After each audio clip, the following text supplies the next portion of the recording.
Hello everyone, welcome back to my channel. Firstly आप सबको best of luck for your tomorrow exam. अब मैं आप लोगों को बताने वाली हूँ कि आपको एग्ज़ाम हॉल में क्या क्या लेकर जाना है और कैसे जाना है। एक एग्ज़ाम के बीच से दूसरे एग्ज़ाम में आपको क्या करना है। फर्स्ट चीज़ आपको लेकर जाना है एडमिट कार्ड। ओके, हो गया। उसके बाद आपके पास आपकी कोई भी एक, या अगर आपके पास दो है तो आप दो भी लेके जा सकते हो सकता है एक में कोई फॉल्ट हो जाए। तो आपको अपने एडमिट कार्ड के साथ एक आईडी लेके जानी है और एडमिट कार्ड आपको ओरिजिनल जो आपने निकलवाया है कैफ़े से उसी को लेकर जाना है। ऐसा प्लीज़ मत करना कि उसको आप घर पे छोड़ दो और आप फोटोस्टेट करा के जा रहे हो। कोई भी रिस्क आपको नहीं लेना है। तो आपको अपना एडमिट कार्ड ओरिजिनल लेके जाना है। उसके साथ आपको या तो अपना आधार कार्ड या अपना पैन कार्ड या अपना वोटर आईडी कार्ड, जिससे ये पहचान हो कि ये एडमिट कार्ड में जो है बंदा ये आप ही हो। उसके बाद आपको लेके जाना है अपना एक फ़ोटो। दो फोटो की आपको कोई ज़रूरत नहीं है। कुछ लोग बोलते हैं, उन लोगों को आपका फ़ोटो कहीं लगाना नहीं है। फ़ोटो से मतलब सिर्फ इतना होता है कि वो आप लोगों को देख सके कि रोल नंबर पे कोई और एग्ज़ाम देने नहीं आ रहा है, आप ही हो। ठीक है। अब यहाँ पे आपको ज़रूरी नहीं है कि आप नया फ़ोटो खिंचवा के आए, कलरफुल होना चाहिए या ब्लैक एंड वाइट। फ़ोटो बस फ़ोटो है कि भले ही वो कैसा भी हो।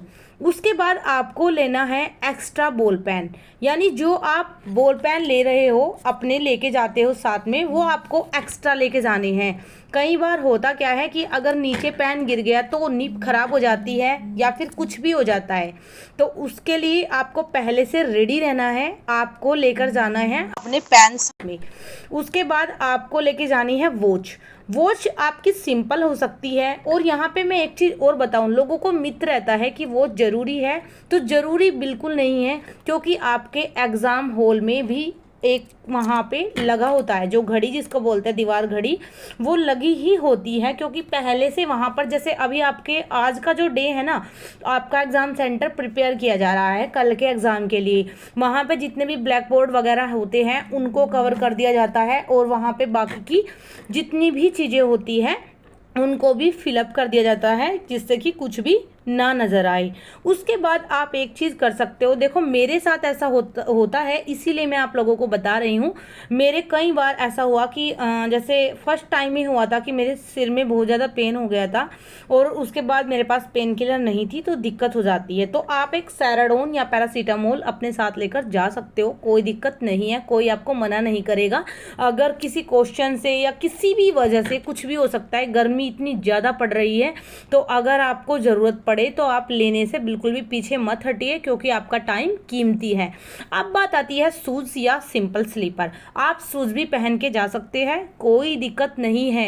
मैंने देखा है, मैं फर्स्ट अटैम्प्ट में देने गई तो मैं चप्पल में गई थी, फिर मैंने देखा वहाँ पे बच्चे अच्छे से शूज़ वगैरह पहन के आए, तो सेकेंड में मैंने भी शूज़ पहन लिए थे, तो उसमें भी कोई रोक टोक नहीं है। एक क्वेश्चन बच्चों का था कि लॉकेट वगैरह अगर आपके गले में है तो देखो, वैसे तो मैं यही बोलूँगी कि आप उसको उतार के जाए। इनफैक्ट जो लेडीज़ है, जो मैरिड है, वो भी अपने मंगलसूत्र वगैरह उतार के जाए, क्योंकि ऐसा कुछ रूल नहीं है कि आप कोई किसी लॉकेट को उतार नहीं सकते।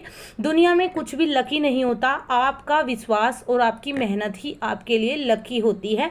और आपकी माँ हो या जिसने भी आपको लॉकेट दिया है, किसी पापा ने, भाई ने, दोस्त ने, उसका आशीर्वाद आपके लिए सबसे बड़ी बात होती है।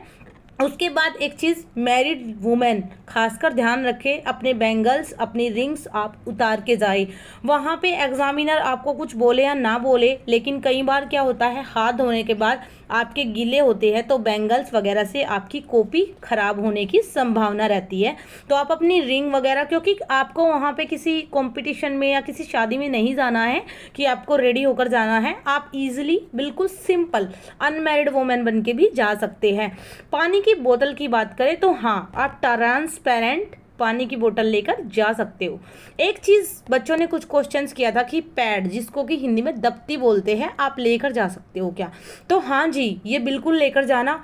फर्स्ट अटैम्प्ट में मैंने यही गलती की थी, मैं नहीं लेकर गई थी। मैं हर बच्चे को बोलूँगी कि एक ट्रांसपेरेंट पैड आप आज शाम को मंगवा लीजिए और लेकर जाना, क्योंकि कई कई एग्ज़ाम सेंटर्स पर अच्छे टेबल्स नहीं होते जिस पे मिट्टी, धूल या कुछ भी हो सकता है, छेद हो सकता है। मान लीजिए आप सर्कल भर रहे हैं और पता चला कि आपके पेन की निप नीचे घुस गई, है ना। तो इसलिए बिल्कुल भी रिस्क मत लेना।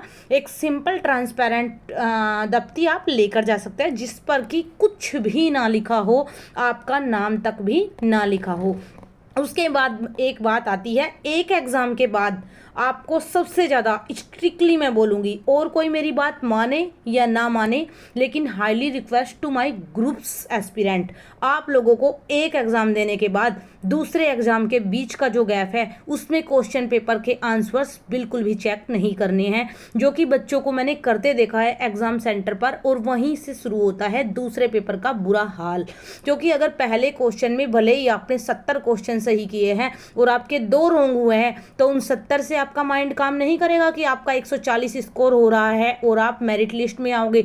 2 क्यों गलत हुए, इस चीज़ से आपका सीसैट खराब हो जाएगा। तो इसीलिए भले, और उस टाइम पे पता है क्या होता है, दनादन एग्जाम होते ही यूट्यूब पे टीचर्स पेपर लेके बैठ जाते हैं, भले ही बाद में यूपीएससी के रिजल्ट में पता चले कि उनका खुद का आंसर गलत था। यूपीएससी के अपने आंसर होते हैं, किसी की आंसर की पे बिलीव मत कीजिए, किसी के आंसर्स पे बिलीव मत कीजिए। सेकंड पेपर के लिए आप सीसैट की रीजनिंग के फॉर्मूले या मैथ के फॉर्मूले चेक करने में उस टाइम को इन्वेस्ट कीजिए, वेस्ट मत कीजिए, इन्वेस्ट कीजिए। यानी आप सीसैट रीजनिंग के कुछ लॉजिक्स उस टाइम पे पढ़ सकते हैं। अपनी बुक लेके जाइए जो भी आप ले रहे हो, या फिर आप मोबाइल में भी रीजनिंग के क्लासेस मत देखिए, यूट्यूब को बिल्कुल बंद रखिए। उस 2 घंटे में 1 घंटे में बीच का जो टाइम होगा, बिल्कुल भी इधर उधर एस्पिरेंट घूमते मिलेंगे, खुद के मेरे पास आके खड़े होकर बात करने की ट्राई कर रहे थे, बिल्कुल भी मत कीजिएगा। क्योंकि बच्चों को क्या होता है, अरे तुमने कितने किए, मेरे तो 21 ही हुए, मेरे इतने हुए। बिल्कुल भी किसी से नो टॉकिंग, बिल्कुल भी नहीं, तो वो उस टाइम की टॉकिंग आपके लिए सीसैट के लिए टॉक्सिक हो जाती है। डिमोटिवेशन होगा, टाइम वेस्ट होगा। फ्रूट्स वगैरह या जूस उस टाइम में आप पी लीजिए, और सीसैट का पेपर हाथ में आते ही सबसे पहले उस सेगमेंट को करना जो आपका सबसे बेस्ट हो, और उसमें भी आपको टाइम डिवाइड कर लेना है। यानी आपको मैथ को कितना टाइम देना है, रीजनिंग को कितना टाइम देना है, और ये हर बच्चा अपनी एबिलिटी के अकॉर्डिंग करेगा। एंड अभी भी कोई डाउट्स किसी के मन में हो तो आप मुझे कमेंट बॉक्स में या डाउट सेशंस में पूछ सकते हो। बेस्ट ऑफ लक अगेन मेरे प्यारे बच्चों, और अभी आप आराम से अपनी पढ़ाई करो। बट ये सारे के सारे 12 स्टेप्स आपको